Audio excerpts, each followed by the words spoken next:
I'm Jacob, and you're watching the Prepper's Bunker Outdoors. Now, the second quarter earnings are about to be released for the whole market, and I believe we are about to be told that we are officially in the post-stimulus recession.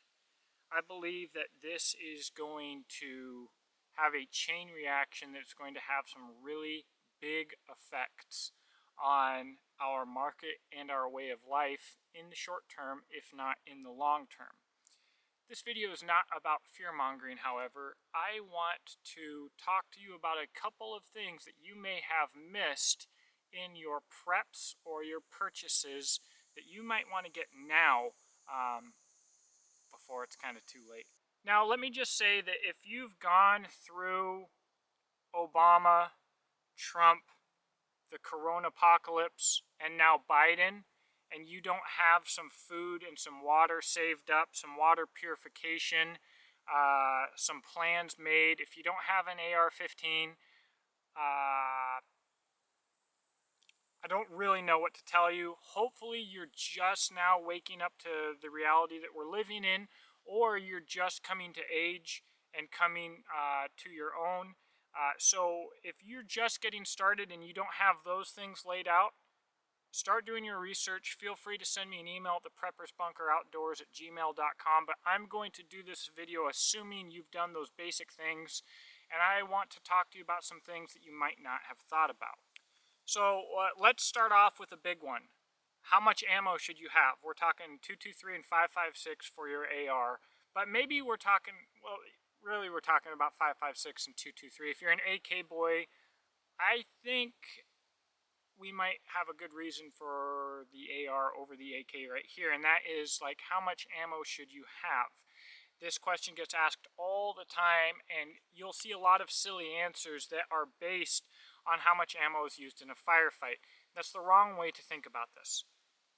If you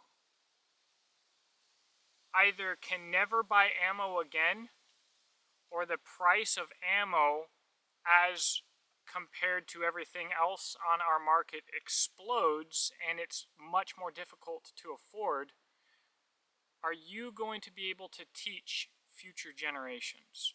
And this is also where I have problems with the buy once, cry once guys who don't understand what makes a quality AR or a serviceable AR. They only know that more money is better. They don't understand any process, any step in the manufacturing process, right? They just go off of marketing. But will you be able to teach future generations and potentially arm future generations? And unless you're watching this and you are just incredibly wealthy, the answer is you can't have enough ammo to not only potentially defend yourself and your family, potentially have your family defend themselves, potentially hunt, and potentially train who knows how many people in your future generations, or if these families are going to grow and come together as things become unaffordable. These communities are going to come tight-knit. You can't have enough ammo to train them. So let's talk about a .22 long rifle conversion like the one from CMMG. I'm still reviewing one, and I am at a point where I believe that it could be considered irresponsible to not own a .22 long rifle conversion kit. Now, of course, I'm not going to get into the Smith & Wesson M&P 15 or a dedicated .22 long rifle platform versus a conversion. But what I'm here to say is that the conversion's cheaper, and if you don't have a dedicated .22 platform, get the conversion. Because when we think about training, we think about progressing from where we are at, right? We think about, like, you need to be using live ammo. You need to be going and traveling and getting training from professionals, learning how to be proficient in a wide variety of situations. That is typically how people who get training like myself think of training. The problem with that is our viewer base usually does not look at training the same. In fact, most of our viewer base cannot define the difference between training and practice and plinking. Regardless, I've got kids now. Training for them is different than training for me. So muscle memory and basic firearms handling and safe firearms handling and the entire foundation of your training could be done with .22 long rifle at their level. Someone who's brand new to the gun game, throw them on the .22 AR. Not only is your .22 long rifle vastly more affordable, which it's way too expensive right now, it sucks, but it's also easier to store so much more ammo in a small, confined place. So, have a trainer. That's what I'll say for that. Have a trainer. And the right answer is a conversion kit for your fighting rifle, if your fighting rifle has a conversion kit available. Here's a big one: sleeping bags. Sleeping bags for every person in your family. I don't know, how many of you watching have gone out and camped with just a blanket or with nothing in the fall or in the winter. I don't know how many of you have done without heat or air conditioning in your regular home. I've done all of the above, and I'm here to tell you that the bedding that has become an industry standard, the mattresses, everything, it's all meant to keep you cool. We live such a plush lifestyle that we invest in bedding to keep us cool from getting too hot. For instance, I have what's called a big blanket. The brand, I believe, is Big Blanket. It's like 10 foot by 10 foot. It's fantastic. It says, for any temperature, it'll keep you warm when it's cold. And I think it even says something like below 60 degrees. It'll keep you warm when it's cold. It'll keep you cool when it's hot because it uses space age mega technology. Whatever the case may be, it won't. I don't know how many of you have gone camping with a wool blanket. It won't. Your bed will not keep you warm. Nothing about it.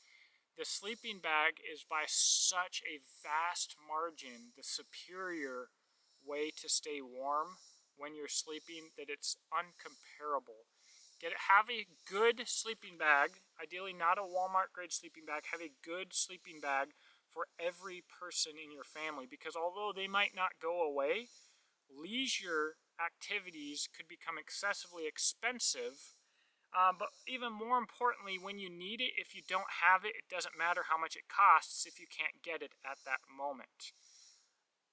Every person in your house could sleep on their bed in a sleeping bag, think about your kids, and handle temperatures that are much lower than all the bedding in your house can handle, to include wool blankets. Sleeping bags, guys, good ones. I can't stress it enough. You'll read online, people will give you all of this advice on how to fold your wool blanket while sleeping outside to stay warm. It doesn't work. I'm telling you from experience.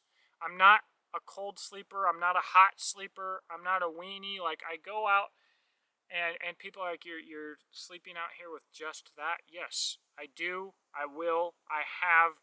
You'll be miserable with the wool blanket. It'll feel like it could be 40 degrees at night. It could be 50 degrees at night. You'll freeze your butt off. You will wake up freezing cold. Sleep right next to the fire. You will be freezing cold and you'll be stoking that fire all night, guys. Sleeping bags. It's huge. This next piece of advice is a little more complicated. I'm going to say get a custom knife. Now, if you have not been to survival classes or bushcraft classes, you have not had the adventures yourself, and you don't have a good knife, you don't know what a good knife is, getting a Mora to get you started or getting 10 Moras to get you started is not a bad way to go. Heck, buy an Essie, right? Not a bad way to go. However, the differentiating factor here with my knife people is the custom knife. So for instance, this is Redbeard Blades.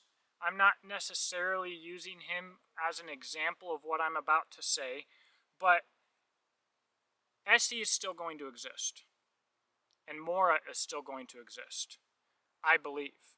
In this recession, I don't think they're going to go anywhere, Lord willing.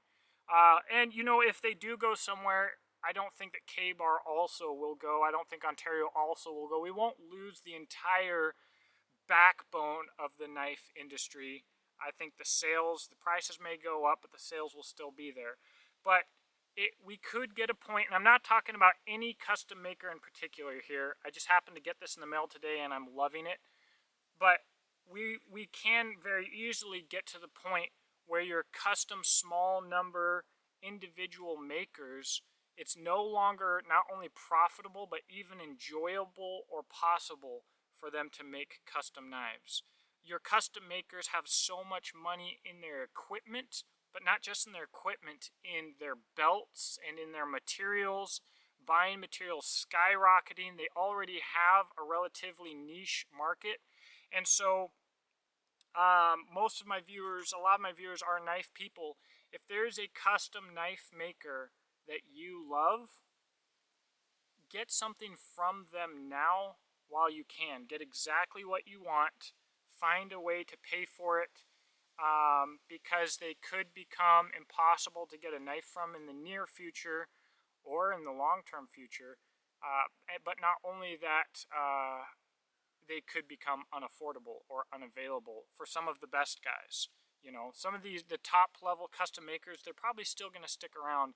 But a lot of your smaller guys, man, they might be working their 9 to 5 job 7 days a week. Their 9 to 5 job might become an 8 to 8 job 7 days a week. And making knives isn't going to happen, right? So, you know, if you're a knife guy, think about getting a practical custom knife from your favorite maker while you can. I want to wrap this up with one you might not have thought about: exercise equipment. So two things can potentially happen here. For one, when everybody on the planet realizes that they've been hanging their clothes to dry in their exercise equipment for the last couple of years and they're middle of a recession, there's a good chance that they'll let it go for very, very cheap. But there's also a good chance that you're not going to have the free cash to go take advantage of that situation. Something simple like a good quality brute force sandbag, or especially a good quality mountain bike, could be a really good idea. And with the mountain bike, once again, if someone realizes that they have a premium mountain bike just sitting and collecting dust, they might be willing to get rid of it really cheap, right? But you might not be in a position to take advantage of that. And the mountain bike might also become a viable form of transportation for you in the near future. You know they want to ram these electric cars down our throats. They want to force it, and they'll do anything that they can to make that happen because they need the control that will come with these highly advanced electric cars. So, guys, you know, I'm going to do a video about the industries that I'm afraid may die, the businesses that I'm afraid in America may die. Mountain bikes are really expensive. I've had a lot of people reach out to me in the past few days about mountain bikes, most of them looking for affordable mountain bikes, and most of them have been shocked by the prices that I have shown them. Even a low grade quality mountain bike is what most people would consider to be expensive. I do not want to advise anybody to get into debt without saying, like, you know, if you can avoid getting into debt, avoid it. But, you know, there are so many interest-free loan options out there now, or low-interest loan options. Guys, spending $2 or $3 grand on a mountain bike right now, you might have $80 a month payments. It could be worth it. It could save your freaking life if it's what gets you out and gets you moving, gets your blood flowing. Also, so how much is that worth? But I would pick up a bike right now. I would. And not only that, guys. If you have pride in American manufacturing and you like having quality things, there are good American manufacturers right now that you can get bikes from, and I don't think that's going to last. I see a lot of holes and problems in a lot of these businesses that have just been propped up recently on the stimulus market. They were struggling. They've overextended. That's really what's going to happen here with this market, and there's going to be a lot of problems, guys. So if you're looking for an American-made bike, look up these companies. Wyatt Bicycles. Write this down because I'm not going to put links in the description box below. Wyatt Bicycles, Gorilla Gravity, and Growler Bikes are American-made mountain bikes. I think they're all a good value. You're going to look at spending at least $3,000. It's not that much more expensive than an imported bike with similar component quality, though. So, you know, if you want a good mountain bike, you're going to be spending over $2,000 anyways. Seriously. But those three companies. You might want, if you really want American-made, consider a large adult BMX bike, a 26, 27 and a half inch or 29 inch BMX. Single speed. I've done hundreds of miles on bikes like this. I've gotten into amazing shape on bikes like this. Bassett BMX, you can get a bike with a ton of American-made components on it for about $1,200. And then there's GT 1972. The original guy who founded GT Bicycles, the brand that you probably know and remember, Gary Turner, is once again hand welding and making bikes, and they're not overly expensive, guys. So check that out. So really what this video is about things that you might not have considered. Guys, the AR conversion and the sleeping bags is as practical as it can be. But, you know, if you like nice things and you've got your eyes on nice things now, those nice things might not exist soon. During the recession, if you can't buy them, after the recession, when we recover, those things are probably going to be collectible and absolutely unobtainable. Now's the time. Right now. So, let me know what you think in the comment section below. I'm sure that we will have some excellent suggestions for other things you might not have thought of investing in. I know I personally could buy a couple more sleeping bags right now, and also like the Grail water bottle water filtration systems. I'd like to have 4 or 5 of those because I'd like to have them packed and ready in bug out bags. I think they're incredibly smart. And I'd like to have one also separate that I use on my adventures regularly. But there's so many things that people don't necessarily think about. But look, we all know something that we should have bought 5, 10, or 15 years ago. Right now is that should have bought time. Think about that. Again, let me know what you think in the comment section below. Please look at the description box below to see how you can support this channel. I mentioned this knife. This is from Redbeard Blades. Definitely check him out, Joshua Wolf. I've been a big fan for a long time, long history. We'll have a first impressions review on this blade fairly soon. So definitely check him out. Thank you for watching, and